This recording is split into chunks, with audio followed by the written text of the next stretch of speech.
buenas tardes a todos. Arrancamos este nuevo capítulo de Enfoco que realizamos en colaboración con Exante en lo que ha sido una semana bastante acontecida. Me acompaña como todos los jueves José Antonio Valenzuela, director de incidencia de Pivotes. Toño, ¿cómo estás? Hola Maca, yo muy bien, aquí atentos a una semana donde las negociaciones políticas para cerrar estas coaliciones electorales para las elecciones municipales han marcado la agenda y para hablar de eso y también de muchas otras cosas nos acompaña el senador del Partido Socialista, Fidel Espinosa. Senador, muy bienvenido a nuestro programa y muchas gracias por aceptar nuestra invitación. Buenas tardes, Toño, Maca, un gusto estar con ustedes. Un tanto resfriado, pero gustoso de poder conversar de temas de contingencia, tal cual ustedes lo hacen cotidianamente. Sí. Bueno, no podemos partir sin preguntar por un tema que ha marcado la agenda y que tiene que ver con el caso Convenios. Esta semana se inició la sesión de la Comisión Especial Investigadora por la entrega de fondos públicos a fundaciones y usted fue uno de los primeros invitados a exponer en su calidad de querellante en las causas de la región de los lagos. Usted mucho antes que estallara todo este caso ya percibía que los consejeros regionales ofrecían una oferta de proyectos a fundaciones.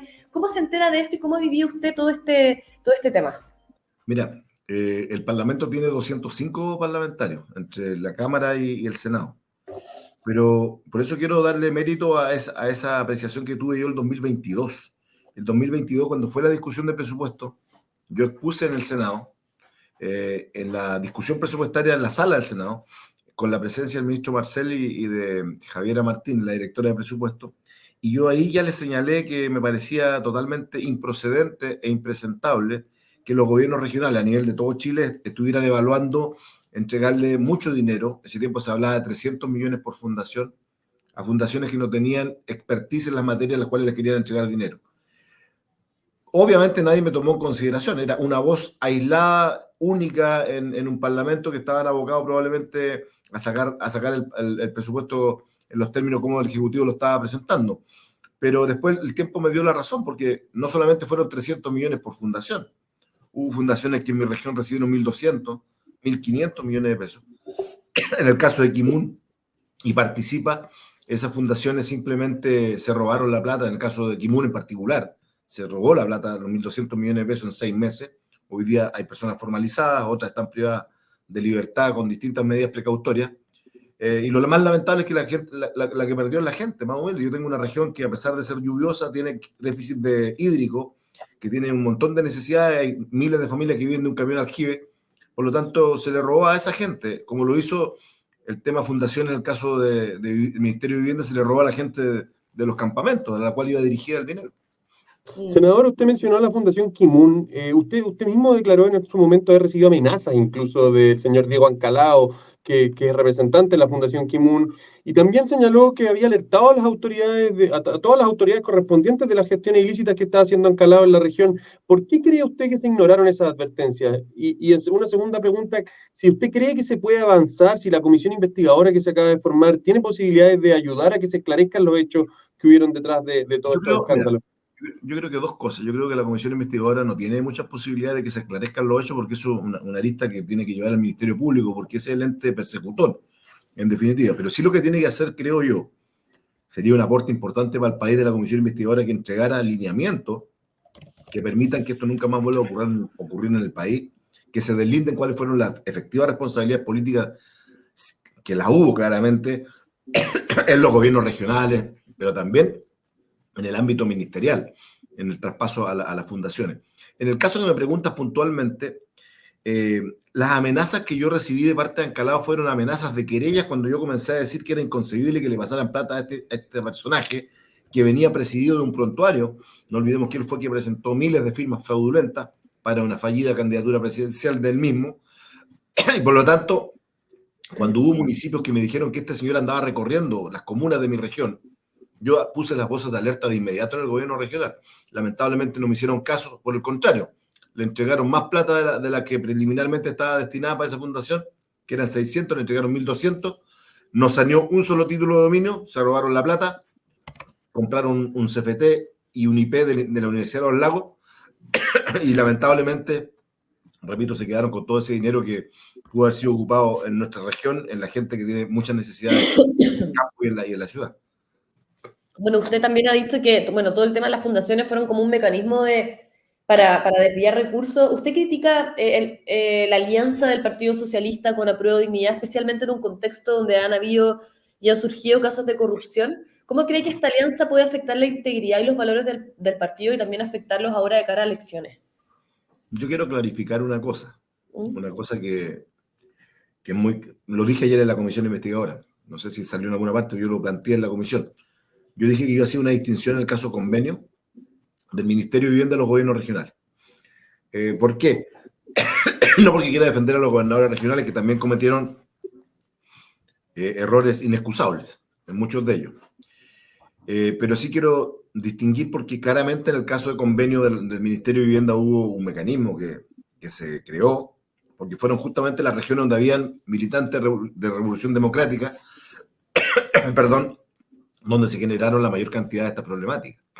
Si vamos a ver el mapa, Antofagasta, Maule, Biobío, todas regiones donde se generó un mecanismo a través de las fundaciones para, obviamente, defraudar al Estado. Y eso es lo que tiene que investigarse a fondo. Por eso yo decía ayer también que es inconcebible que los mensajes que entrega la justicia no sean los mejores para el país en un momento de crisis. Estamos viendo una crisis de corrupción sin precedentes en la historia de Chile. Sin precedentes. O sea, las instituciones, todas con corrupción. Instituciones que tienen que velar incluso para perseguir a los delincuentes, al crimen organizado, como la PDI y Carabineros, que son instituciones valiosas para Chile, valiosísimas. Tenemos a Fuente Alba, en el caso del Ejército, en donde esta semana se develó que iba más veces que un comerciante al banco cada 2 días a depositar, su señora. Tenemos el caso de Carabineros, que fue en su momento el fraude del Pagogate con más de 30.000 millones de pesos. O sea, tenemos un problema.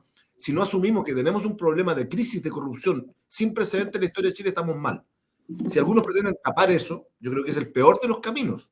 Yo creo que hay que llegar a fondo, investigar a fondo, cárcel, y también que la justicia haga su tarea y que no le dé prisión de arresto domiciliario total a aquellas personas que después utilizan las redes para burlarse de todos los chilenos, como lo hace la señora Polisi, que desde una piscina se muestra ante todo el país riéndose de manera descarada, después que se mal utilizó y robó recursos de todos los chilenos. Eso es una mala señal. Como también la señal ayer del señor Sauer, en el caso Hermosilla, en donde sale, le dan arresto domiciliario total por razones de humanidad, porque está enfermo, pero en su primera entrevista que da dice que rico que me dieron ese arresto, porque voy a poder ver las películas de Netflix en la casa. Entonces, por favor, eso no. Ahora, la pregunta central que tú me hacías va en relación, ¿no es cierto?, a la alianza. Sí, claro que a mí en lo personal me incomoda, y yo también he incomodado a la alianza, porque aquí estamos con cosas. He incomodado a mis amigos que son ministros de Estado, que no les gusta que yo hable, que no les gusta que yo llegue a fondo, que haya sido querellante, claramente que no les gusta, y a mí, obviamente, también yo creo que como partido corremos el riesgo de ir en esta alianza, de que vamos a sufrir una debacle electoral importante en las municipales si no somos capaces de tener un discurso claro y seguro y muy fuerte en 2 temas. Combate a la corrupción, caiga quien caiga, y la lucha contra el crimen organizado y la seguridad, que son elementos brutales. No pueden haber 2 discursos en el gobierno en este tema de seguridad tampoco. Como lo hay en el tema de la corrupción, el gobierno dice, no, tenemos un solo discurso en el tema de la corrupción. Pero después vemos que hasta el propio presidente en algún momento salió defendiendo a un Seremi del Maule que terminó destituido a las 48 horas. Entonces, el discurso tiene que ser sin dobleces, sin dobles lecturas, contra la corrupción y para combatir el crimen organizado y votar a favor de las leyes de seguridad, porque aquí tenemos un sector de nuestra izquierda que no le gustan las leyes de seguridad, que votan en contra, y el gobierno no les dice absolutamente nada. Al contrario, son los parlamentarios premiados después. Sí, y por ejemplo, en el caso de la exalcaldesa de Maipú, Joaquín Lavín llamó a diferenciar entre lo que era un caso de corrupción como con una mala gestión de recursos, porque decía, ella compró peluches, no se robó el dinero. ¿Usted qué opina al respecto? Es que hay 2 cosas. O sea, cuando hay una malversación de recursos públicos hay 2 cosas en el tema de la corrupción. Una que es, de una u otra manera, valerse de esos recursos para fines, ¿no es cierto?, propios, personales, como ocurrió en los casos que te mencionaba, en donde hasta las esposas de los generales, hasta las esposas de las autoridades políticas están involucradas y son parte, lamentablemente, del acto de corrupción para enriquecimiento ilícito. Y otra que es también la defraudación de recursos públicos por ineficiencia inexcusable desde el punto de vista de una malversación de los mismos. O sea, si yo soy alcalde de una comuna y quiero que para hacer... No olvidemos una cosa, o sea, muchas veces nos olvidamos que Karen Rojo Karen Rojo no se robó ni un peso para ella. Ojo, ella lo que hizo fue malversar recursos públicos para una encuesta que beneficiaba su reelección a la candidatura de alcalde. Y mire, le han llegado las penas del infierno, ha tenido que andar hasta arrancar a esta mujer. No estoy diciendo que no le pase nada, estoy diciendo que la ponderación tiene que ser igual. Por lo tanto, una mala gestión, una defraudación de recursos públicos, porque adquieres cosas que no corresponden, como en este caso, para mí también es corrupción, desde mi punto de vista. También escuché a Lavín esta semana bajarle el perfil a las millonarias horas extras en Las Condes. Y eso, discúlpeme, yo mismo como senador socialista me tocó denunciar a un administrador municipal de una gestión municipal de mi partido en Puerto Montt, que este señor, ¿no es cierto?, el administrador municipal, que después, al par de meses de mi denuncia, apareció en un allanamiento policial, le encontraron arma y droga, ese mismo personaje, cobraba horas extra de manera brutal. Fue la Contraloría la que dijo este señor trabaja más horas de las horas que tiene el día. A ese nivel. Entonces... Senador, déjeme cambiarle un poquitito de tema, pero un cambio aparente, porque usted mismo ha explicado cómo ha sido bien activo en la denuncia de este tipo de casos para lado y lado, incluso afectando a funcionarios de su sector. Recientemente apareció un artículo en CIPER que daba cuenta de un negocio inmobiliario vinculado a su familia y con ingresos por más de 4.000 millones. Luego usted publicó una columna en el Radio Bio Bio donde señalaba que este reportaje era parte de una serie de persecuciones por parte de ministros de este gobierno. Y a eso se le suma la querella del ministro Giorgio Jackson, que ha estado avanzando y ha dado de qué hablar en medios de comunicación. En primer lugar, no sé si usted quisiera explicar su versión sobre los hechos que relata CIPER, y en segundo lugar, ¿sigue convencido de que ese reportaje proviene de la coalición gobernante, de quienes se han sentido incomodados por el rol que usted ha jugado en el caso Convenio?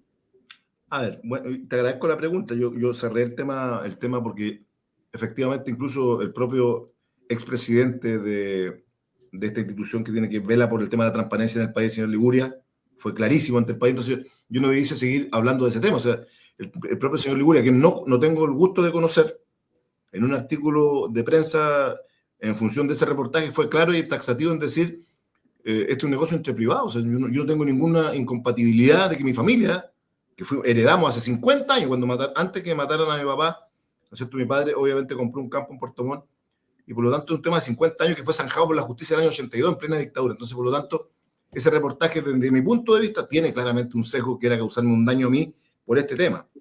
Ahora, si la señorita periodista de CIPER o no tiene relaciones de amistad o no con los amigos de la moneda que me han perseguido desde que yo empecé a denunciar estas cosas, porque he tenido una persecución grande, grave, no solo yo como persona, sino que mi familia, mis cercanos en la región han sido sacados de manera brutal de sus cargos por ser cercano a mi persona, como ocurrió con la ministra de Bienes Nacionales.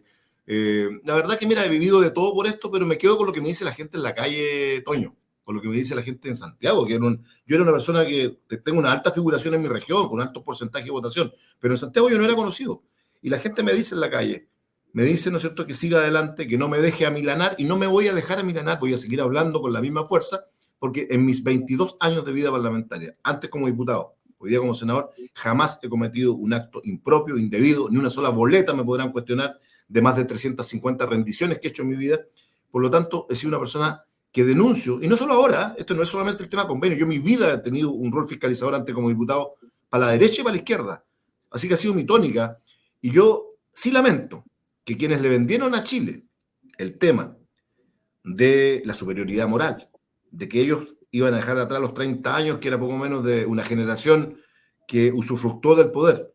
Esa generación se pegó, ¿no es cierto?, un golpe en la proa de su navegación gubernamental cuando aparecen estos casos de corrupción que todavía son una caja de Pandora, porque hay mucho que saber todavía. Tenemos que saber qué pasa con los chats de Hermosilla, con gente de la moneda. ¿Por qué eso no se investiga? Sería súper interesante. Me preguntas por la querella de Jackson. No solamente contra mí, está querellado también contra 23 diputados de la UDI. Así es. Con un estudio de abogado que tiene en los últimos 24 meses millonarios contratos con el Estado, paradojal. ¿Quién paga los abogados de Jackson, por ejemplo?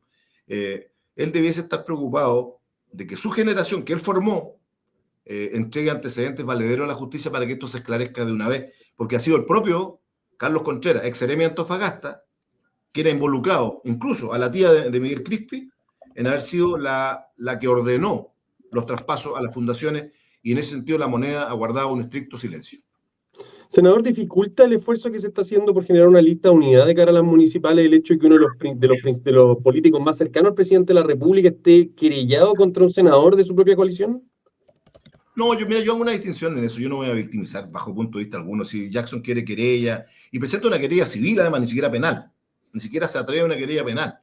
Porque además la querella que presenta es para que yo tenga que pagarle daños indemnizatorios a su honra, porque según él, mis dichos, mis apreciaciones sobre su persona, que las mantengo absolutamente respecto al rol que jugó en el proceso constituyente, el daño que le causó al gobierno, él le atribuye a mis dichos su caída en la percepción positiva ciudadana que tenía. Y eso es absolutamente falso. Jackson llegó a ser el 2015 el político más reconocido por los chilenos y chilenas en la encuesta.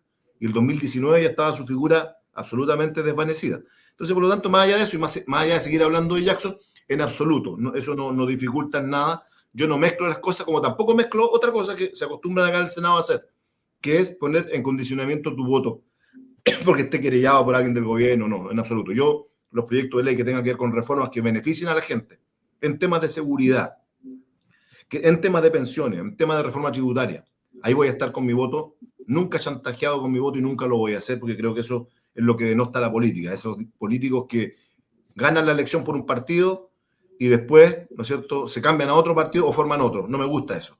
Yo si el día de mañana no sigo perteneciendo al partido porque me pretenden callar, ese sería el único motivo por el cual me fuera, si me pretendieran callar. No me iría a otro partido. Mantendría mi independencia y desde mi independencia colaboraría con leyes que vayan en beneficio de Chile. Senador, bueno, no solamente se critica que dentro del oficialismo de Apruebo Dignidad hay una generación que vino a cambiar la forma de hacer política, sino que también llegó al poder con una causa muy noble que era la educación. A raíz de todos los escándalos que hemos visto con el tema de las matrículas, el tema de los servicios locales, además también podemos sumar la pérdida del oficialismo de las presidencias de ambas corporaciones al interior del Congreso. A su juicio, ¿cree que es necesario hoy día un cambio de gabinete?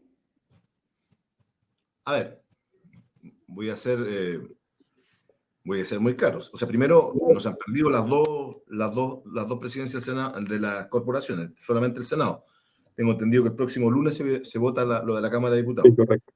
Yo creo que si el lunes hay una derrota, tiene que haber un cambio de gabinete político sí o sí. O sea, yo recuerdo exactamente cuando hubo una crisis con Michelle Bachelet, el mejor evaluado de entonces de todos los ministros que había del gabinete político era Álvaro Elizalde. En aquel entonces era CGGO. Era el mejor evaluado. Tú salías con Álvaro Elizalde a la calle y era honor para la gente. Pero salió en ese cambio de gabinete, porque la presidenta entendió que había que dar un vuelto. Fue injusto, totalmente injusto esa salida de Álvaro. Pero hoy día lo mismo, o sea, ante la misma enfermedad, el mismo remedio. O sea, si el lunes se pierde la corporación de la Cámara es porque no hay conducción desde el comité político. Y ahí le duela o no le duela al presidente porque está su amiga Camila, porque está Álvaro, los demás. Va a haber que hacer, sería incomprensible. Este es el único gabinete, el único país, yo diría en Latinoamérica y poco en el mundo, que después de una derrota estrepitosa, como la que tuvimos en el proceso constituyente, en donde el gobierno tuvo mucho que ver, en particular la figura política exministro que antes hablábamos, no haya habido ni un solo cambio. O sea, los cambios fueron maquillajes, sacaron ministros de tercer nivel, y ahí hubo los cambios como para decir el gobierno está haciendo cambios. Pero el gabinete se ha mantenido inalterable, el comité político, y creo que ese es el que ha tenido serios problemas. O sea, yo creo que el lunes para ellos es una prueba de fuego tremenda. Así es, absolutamente. Pero, senador, algo tiene que ver también un sistema político que está funcionando de forma cada vez con más dificultades. El mismo presidente de Renovación Nacional señaló recientemente que él iba a poner todo su esfuerzo para que una reforma al sistema político saliera rápidamente en el Congreso, y se han conocido esfuerzos tras bambalinas por generar un acuerdo y un consenso antes de que se inicie el periodo fuerte de elecciones municipales. ¿Usted qué opina sobre estos esfuerzos? ¿Lo ve como algo políticamente viable? ¿O le parece que es prioritario en estos tiempos? Estoy de acuerdo. Creo que le hace mal a Chile un multipartidismo brutal como el que tenemos, en donde los parlamentarios salen elegidos por una colectividad, al otro día se cambian a otra y pueden romper las correlaciones de fuerza por las cuales la gente los eligió. Eso yo creo que le hace mal a la derecha, a la izquierda, le hace mal al sistema político en su conjunto. Yo creo que eso, el transfugismo político tiene que terminar de una vez por todas. Avanzamos algo en leyes anteriores cuando evitamos, ¿no es cierto?, colocamos algunas leyes que impedían que el que se retiraba de una colectividad pudiese ser candidato dentro de un periodo determinado. En fin, colocamos una serie de reglamentaciones, pero hoy día es necesario avanzar en eso. que haya parlamentarios que sacan menos de un 1% y estén acá sentados como si hubieran sacado, ¿no es cierto?, más votos que el Estadio Nacional completo, tampoco me parece que es bueno. Y algunos tienen más personalidad que el que sacó votaciones gigantescas de respaldo ciudadano. Entonces yo creo que sí tiene que haber una reforma al sistema político que ayude, Toño, que mejore un sistema en el cual además no te pasa nada. En otros países no ocurre eso. Si tú te vas del partido te pierdes tu cupo, tu escaño. Aquí tú te vas, formas otro partido como lo hizo Matías con la Jimena y más encima terminan sentados arriba de la testera. Esto no es primera vez que ocurre. Ocurrió en la Cámara de Diputados antes. Hoy día ocurrió con ellos y va a seguir ocurriendo si no hay una reforma al sistema político. Estoy totalmente de acuerdo con una reforma al sistema político. Y ya de cara a las elecciones municipales y presidenciales que están a la vuelta de la esquina, ¿ve al oficialismo llegando con un solo candidato, por ejemplo, a la presidencia, o más bien existe un desorden en las negociaciones? Mira, las negociaciones de hoy día han demostrado que hay un problema para negociar con el Frente Amplio. El Frente Amplio, de una u otra manera, ha demostrado en estos días de negociaciones un nivel de arrogancia y soberbia inusitado. Nosotros estábamos acostumbrados a negociar con la democracia cristiana, los radicales, el PPD, ¿no es cierto?, los liberales en algún minuto, pero con ellos las negociaciones han sido tremendamente complejas. Han puesto en riesgo, estamos ahora de que termine este proceso de hoy día que finaliza a las 12 de la noche, tengo entendido, y todavía no hay de acuerdo. Entonces, desde ese punto de vista,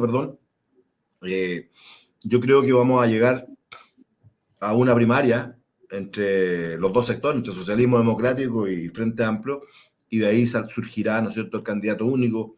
Si queremos tener posibilidades de competir, a Evelyn Matei, que estoy seguro va a ser, creo yo, la candidata de la derecha, con posibilidades reales de ganar, si no nos vamos unidos en un proceso eleccionario en donde además tengamos un programa de gobierno que sea realista con los chilenos y no populista, y que vaya en la línea de lo que los chilenos hoy día quieren. El primer tema de Chile hoy día es la seguridad, más leyes duras. No olvidemos que antes en este país entregarle más atribución a Carabineros era poco menos que ser de derecha. El otro día salió un reportaje en el Sur que decía que yo había votado este último año como que me había acercado a la derecha a mis votaciones. Por favor, he votado todos los proyectos de ley a favor del gobierno. Lo que pasa es que antes nosotros votábamos con dudas estos temas, me refiero a años atrás, cuando éramos parlamentarios, cuando yo era diputado. Y hoy día no tengo ni un tapujo en entregarle más atribución a Carabineros porque vemos que el crimen organizado está desatado, que aquí una persona no trepida en dispararle, apuntarle y matar, ni preguntar siquiera y matar. Entonces los Carabineros tienen que tener más atribuciones, los militares tienen que salir a la calle para resguardar el orden público. Tenemos que dejar de lado la ideologización del pasado, porque todavía hay algunos sectores políticos que viven ideologizados con el pasado, que el militar en la calle poco menos significa golpe de Estado. Basta. Yo estuve en la Araucanía este verano, fui a una competencia de fútbol, soy fanático del fútbol, fui a competir por mi región y yo conversaba con la gente de Lumaco, de Capitán Pastén, y esa gente estaba feliz porque los militares le están cuidando y decía, esto estaría todo quemado. Qué triste vivir con el temor de que te vayan a quemar tu iglesia, tu escuela. Eso no es vivir en un país con tranquilidad y tenemos que recuperar eso, tenemos que recuperar la convicción, la tranquilidad, como lo ha dicho el propio, mire, la frase que voy a decir, lo dijo creo el propio presidente del Senado que salió, Coloma, con quien no comparto ideológicamente ni un punto, pero él decía que hay que mantener una sociedad donde las personas se relacionen sin temor. Eso es. Por lo tanto, mis votos siempre van a estar en esa línea y tenemos que endurecer eso. El gobierno, el tema de la seguridad y el combate al crimen organizado no es una bandera de la derecha, es una bandera que tiene que ser de todos los que nos creemos chilenos de verdad. Senador, déjeme pasarlo ya a temas quizás más específicos, pero muy ligados a las comisiones en las que usted ha estado trabajando. Nosotros estuvimos la semana pasada en su región, en la región de los lagos, divulgando un estudio de pivote sobre la ley Lafkenche, que daba cuenta, entre otras cosas, que un 75% de las solicitudes de concesiones de acuicultura coinciden con zonas solicitadas dentro de la ley Lafkenche. Yo tengo entendido que usted mismo estuvo en un conversatorio la semana pasada tratando este mismo tema, y es que es uno de los patrocinantes de una de las pocas mociones que hay para hacerse cargo de los problemas que ha generado la implementación de la ley. En primer lugar, ¿cuál es su diagnóstico de la ley? ¿Dónde cree que están los principales problemas, nudos y conflictos? ¿Y cuáles son, en su opinión, las reformas más urgentes? La ley Lafkenche es una ley que se aprueba en 2007. El gobierno de Michelle Bachelet, que tiene un propósito muy importante, yo voté a favor como diputado, un sentido muy importante, proteger espacios costeros para las comunidades indígenas. Y ese objetivo, ¿no es cierto?, es un objetivo central que tiene la ley. Eso no significa que tengan propiedad sobre su espacio, sino que tienen un plan de administración. O sea, una EMPO, un espacio marítimo costero protegido, para una comunidad es un lugar, ¿no es cierto?, que le permite a ellos ahí respetar que no haya violación a los temas medioambientales, todo lo que eso significa. Hasta ahí perfecta la ley. Hay comunidades que lo han hecho muy bien en la protección. Yo tengo algunas también en mi región que lo han hecho muy bien, en el lado de Purranque, en esa zona, hay EMPOs que tienen niveles de protección importantes. Pero como todo en Chile, opera así, echa la ley, echa la trampa. ¿Qué empezó a ocurrir? Empezaron a pedir concesiones extralimitadas de hectáreas, miles de hectáreas, miles. La región de los lagos, que es la principal región de Chile en el tema de salmonicultura con Aysén, hoy día tiene 77% de las solicitudes del país están en mi región. ¿Eso qué significa? ¿Qué ha significado hoy día? Que echa la ley, echa la trampa, empezaron algunos a cobrar por desafectar áreas para otras actividades productivas en el mar. Es decir, si un comité de pescadores, o si una salmonicultura, o un mitilicultor quiere pedir un espacio, le dicen, señor, ¿sabe? Pero esto, desafectarte este espacio vale tanto. Claro, lo hacen por debajo, obviamente, para lo que también es un acto de corrupción privado. Pero es un acto que tenemos que evitar. Entonces, además tenemos otros problemas con la ley de emergencia, que las solicitudes se demoran años y años y años, y todo se congela. Es decir, si una comunidad pide una extensión de costa, y mientras se la entreguen, esa EMPO puede durar 6-7 años como promedio. Y todas las actividades quedan congeladas en todo ese periodo. Entonces, esta ley que presentamos es la única que hay, Toño, la única presentada, que la estamos analizando en la Comisión de Pesca, que yo presido, lo que busca es mejorar esos aspectos, que las instituciones también cumplan con los plazos, para que no se afecten otras actividades productivas locales. Yo no soy un defensor de los salmoneros, nunca lo he sido, pero sí reconozco que son una actividad gravitante en el desarrollo de la región, entonces tampoco queremos que se afecte, ¿no es cierto?, esa actividad, como tampoco la mitilicultura, tampoco las concesiones para pescadores artesanales. Queremos que convivan, o si no, ¿qué va a pasar? Se van a enfrentar comunidades con pescadores y eso no es lo que queremos. Los pescadores es la gente que siempre ha utilizado el mar como un medio de vida y los necesitamos, es la región que tiene más pescadores. Entonces vamos a tener que realizar algunas modificaciones que ojalá vayan en la línea de mejorar estos aspectos negativos que ha tenido la implementación. Señor, considerando la contribución económica de la salmonicultura en el país junto con las preocupaciones medioambientales y sociales que ha suscitado, a modo de dato, Noruega, el principal productor mundial de salmones, Chile el segundo, se ha propuesto recientemente a triplicar su producción y el número de concesiones lleva años estancados. ¿Cuál es su postura sobre el futuro del crecimiento de esta industria? ¿Cree usted que debería crecer? ¿Y cómo cree usted que se puede equilibrar el promover el desarrollo económico, proteger nuestros ecosistemas marinos y el bienestar de las comunidades locales? Mira, la industria no es la misma que hace 15 años. Era una industria irresponsable laboralmente y medioambientalmente. Yo comencé a denunciar eso cuando era diputado, se morían los buzos, un buzo se moría al mes. Hoy día cuando hay un accidente es porque hubo un accidente de verdad, que se puede evitar, todos los accidentes se pueden evitar, pero ya no es una constante, no es una característica de todos los meses. Habían hasta salas cunas nocturnas para mujeres que tenían guaguita que sacaban su guagua a las 3 de la mañana, eso lo denuncié, todo está en el registro y en la historia de este propio Congreso. Medioambientalmente, ¿para qué decirte? Verdaderos basurales debajo donde había una concesión. Todo eso tiene que ir mejorando. Yo no estoy en contra de la actividad, porque cuando hubo una crisis, como fue la crisis del virus, nos dimos cuenta todos, los que somos responsables y amamos nuestras regiones, que cuando falló la actividad salmonera, tuvo una multiplicidad de variables económicas en la región violentas, porque toda la actividad anexa, aledaña a la actividad, desde que te hacen las redes, que transportan a los trabajadores, todo se vio tremendamente dañado. Por lo tanto, yo creo que lo que hay que hacer con fuerza es seguir fomentando, ¿no es cierto?, el tema de la relocalización, una relocalización responsable, que eso no tope con lo mismo que estábamos hablando recién con la ley misma, la urgencia, que esa relocalización signifique también la recuperación de espacios costeros cercanos, ¿no es cierto?, a los mares interiores donde están hoy día sentadas la salmonera. Y repito, una actividad que va a convivir probablemente por largas décadas y por qué no decirlo, por un siglo más en la región. Somos competitivos a pesar de todo, a pesar de la distancia. No hemos dejado de ser los segundos productores mundiales de salmón. Por lo tanto, una actividad que hay que proteger, pero también hacer entender a los empresarios que no hay mejor y más bonita forma de estar en una región, es que también tener responsabilidad social empresarial, que algunas empresas ya están teniendo actividades de ese tipo, de responsabilidad social en los territorios en los cuales están asentados, y eso a mí me alegra, me satisface, porque yo creo que ese es el camino. Senador, se nos ha pasado volando esta conversación y ya nos estamos quedando sin tiempo, pero no me gustaría dejar pasar la oportunidad de que hablemos de uno de los temas que ha sido quizás el tema de la semana, educación.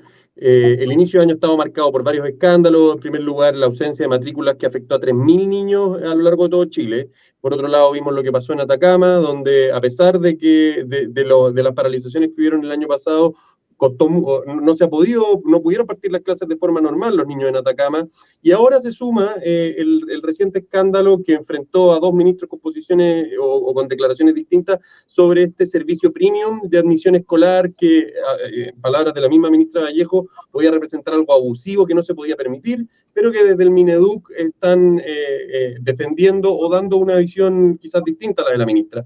Primero, ¿cómo evalúa la gestión del ministro hasta la fecha, que lleva ya más de un año? Y ¿cómo, más allá de la gestión del ministro, cómo evalúa usted la conducción del gobierno en uno de los que es sus principales causas y sus banderas de lucha? La educación es una de las cosas más lindas que puede tener un país, pero no hay ninguna duda que nadie en Chile que sea ministro de Estado va a tener posibilidades políticas de desarrollo en el futuro o pretensiones mayores, porque es una cartera realmente complicada. Y el ministro Cataldo, a quien le tengo un profundo aprecio, hemos trabajado muy de la mano con él, es muy dialogante, escucha, por lo menos escucha, nos ha solucionado hartos conflictos, por ejemplo, en mi región, estoy seguro que lo está haciendo en otras regiones, conflictos que venían de larga data por malas administraciones en educación. Se ha encontrado con un barco que claramente está desactivado, absolutamente su carga desequilibrada, porque de una u otra manera tenemos dos sistemas que están operando hoy día en Chile. Los SLEP, que no han sido la solución que todos esperábamos para mejorar la educación, ha sido más burocrático, ha sido contrataciones en todo Chile millonarias de personas más que de soluciones en el aula. Y por otro lado tenemos los que siguen con el sistema anterior, perdón, municipalizado. Entonces, claramente, un ministro que lleva menos de 12 meses en el cargo va a tener problemas para sacar esto adelante. Yo esto de lo que tú señalas, los premios, eso si existió no puede existir bajo punto de vista alguno, y eso tiene que ser condenado por el ministerio con dureza si que alguien pretende aprovecharse, como fue duro el ministerio cuando en una seremía respectiva funcionarios públicos favorecieron a sus familiares para que ingresaran saltándose el sistema normal. Eso no corresponde, eso no puede ocurrir ni en educación ni en ninguna parte. Entonces yo creo que, yo estoy en la Comisión de Educación igual, Toño, yo creo que vamos a tener un año con hartas leyes. Hoy día mismo, que tú me estás entrevistando, partimos con la nueva ley que permitirá justamente mejorar la educación pública y este traspaso a los SLEP, que ha sido el gran dolor de cabeza que ha tenido la implementación ahora en el gobierno del presidente Boric, pero por una cuestión de arrastre. Yo lo dije en la comisión. Si hay una cosa que yo me arrepiento de haber votado a favor, son los SLEP de la forma como los votamos, porque nos vendieron un tema que al final no era lo que nos dijeron. Esto mejoraba la educación pública, esto iba a significar mejoras en el aula, los profesores, los asistentes de la educación, y nada de eso ocurrió. Más burocracia, más funcionarios, pero la educación pública recién ahora comienza a recuperar este año niveles post-pandemia de mejoramiento del CIMSE. Adiós, gracias. Senador, estamos en etapas muy iniciales, y yo sé que no han podido todavía quizás ver el proyecto en su totalidad, pero ¿cree usted que apunta en el sentido correcto, que puede resolver o generar un cambio sustantivo al problema de los SLEP? Por lo menos está en las premisas, yo diría, fundamentales de la iniciativa. Nosotros todavía no entramos a la particularidad del proyecto. Sería faltarte la verdad opinar en detalle sobre el proyecto, porque nosotros vamos proyecto a proyecto. Entonces nosotros hemos tenido aquí los últimos meses acá en el Parlamento han sido de alta intensidad, producto justamente de los temas que hablamos de seguridad y todo el tema. Entonces el tema de educación lo comenzamos a abordar desde hoy día y vamos a tener seguramente largos meses, y esperamos que así sea, que vayan en la línea de mejorar todas las imperfecciones que quedaron graficadas en un SLEP en particular, los de Atacama, o los SLEP de Atacama, que allí se generó la crisis más grande que ha tenido la educación en los últimos años, producto de una mala implementación y de una mala utilización de ese servicio local de educación. Bueno, exactamente, de hecho le estaremos haciendo seguimiento a todo lo que tiene que ver con el servicio premium de admisión escolar, porque finalmente crear una plataforma que ayude a tener ventajas para los que pagan era justamente lo que se criticaba del sistema anterior, así que vamos a estar reflexionando sobre ese tema. Senador, le queremos agradecer por acompañarnos hoy en este nuevo capítulo de Enfoco de Pivotes en colaboración con Exante, y aprovechamos a todos los que están en sus casas a invitarlos a visitar nuestro sitio web pivotes.cl, donde podrán encontrar información y estudios sobre los distintos temas que conversamos durante esta entrevista, y donde también quienes quieran tener una participación más activa en el debate podrán encontrar kits de herramientas con tips y datos para que desde sus casas sus acciones tengan más poder. Nosotros, Toño, nos reencontramos la próxima semana en un nuevo capítulo de Enfoco. Muchas gracias, senador. Gracias por la entrevista. Un abrazo, que estén muy bien. Abrazo, igualmente. Bien. Chao, Toño, Maca. Chao, chao. Chao. Chao.